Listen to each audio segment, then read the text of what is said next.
students, welcome once again to Alchemy's online classes for class 10. Before we start our today's chapter or the summary, I want to ask one thing from you all. Students, do you think appearance may appear deceptive at times? Or can you judge a book by its cover? I guess at times, no. We cannot judge a book by its cover until unless we know a person or we know the situation. And yes, appearance may appear deceptive. That is the theme of our today's chapter, The Midnight Visitor, which is from your book Footprints Without Feet, chapter number 3. Before we start the summary, let us know something about the author of this story. Robert J. Arthur Jr., November 10, 1909 to May 2, 1969. He was a writer of speculative fiction known for his work with the Mysterious Traveler radio series and for writing The Three Investigators, a series of young adult novels.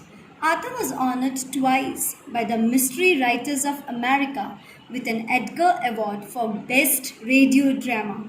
He also wrote scripts for television such as The Twilight Zone and the Alfred Hitchcock's TV show, Alfred Hitchcock Presents. This is a short description of the author. Now let us know something about the story, The Midnight Visitor. From the title itself, it gives us a hint what can the story be about. About a visitor, an uninvited guest who came at midnight. There are three characters in this story. First, the foremost and the most important character of this story is Ossible, who is a detective or a spy. He breaks the stereotypes as we have read about detectives in the stories or the novels, that the detectives are smart, they look handsome, and they solve the case in a different manner. But in this case, Ossible is not like that at all. He is short-heighted, he is a flat, sloppy person, and also the way of working is really mysterious. And he lives in a gloomy room of a hotel.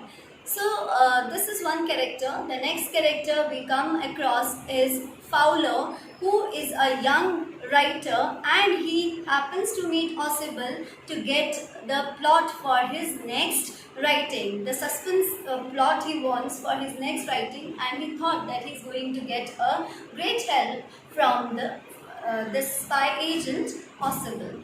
And the third character we have in this story is Max, who comes as a midnight visitor in the room of Ossible. Now the story starts that Ossible met Fowler, or Fowler met Ossible, and Fowler wants to spend the day so that he will get an idea or the way Ossible used to work so that he can get a plot. Now, as he met Ossible for the first time, he gets dejected because whatever he had thought of a spy agent, this person, Ossible, did not fit to that thing. So now, he had also told Fowler that whatever you have thought, I did not fit, and let us go and talk in our room, but I must tell you that I am going to get some important papers and these papers are going to create history. Saying so, they come into their room of Ossible. Now, as soon as they Ossible switch on the light, they were stunned to see the person Max, who is having an automatic pistol in his hand, which he points towards Ossible, and he is waiting for Ossible in his room.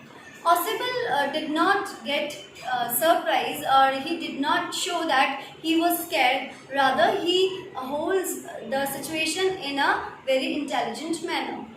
He said, "Oh, I thought that you are in Berlin, but you are still here, Max." And saying so, he takes a comfortable seat.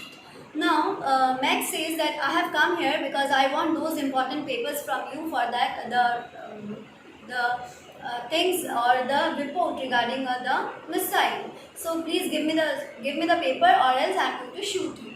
And Fowler, who experiences for the first time the thrill, he is very stunned and he remains standing at one place only, and he observes, he watches everything, the things whatever was happening over there. Then Osable says, "Oh, you have again come from the balcony, and this is the second time someone had come in my room from balcony, and I am going to sue these hotel people because they have not done anything, though being told to them again and again." This time, Osable was fabricating a story in a very smart manner. On that spur of moment only, he thought very intelligently a story, and he started speaking, and he spoke in such a manner that foul Max, he believed on the things.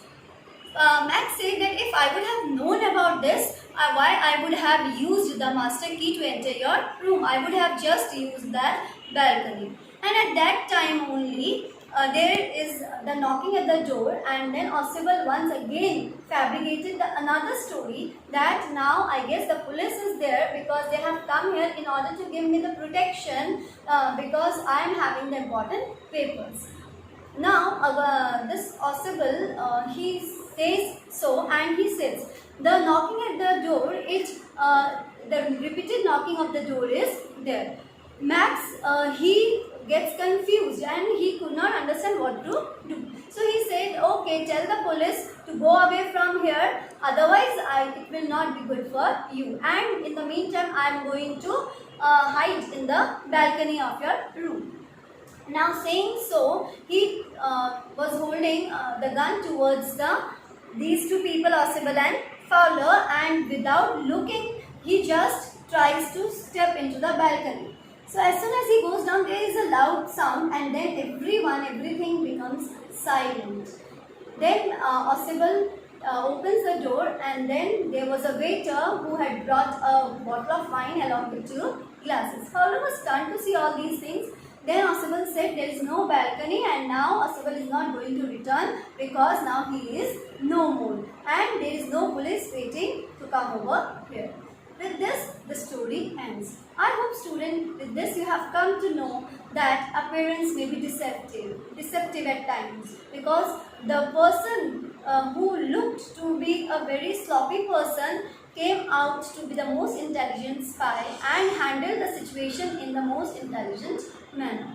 This is the end of the story. We are going to meet in our next video with some other interesting things and also the question answers related to this story. Till then, do read the things properly. Take care. Bye.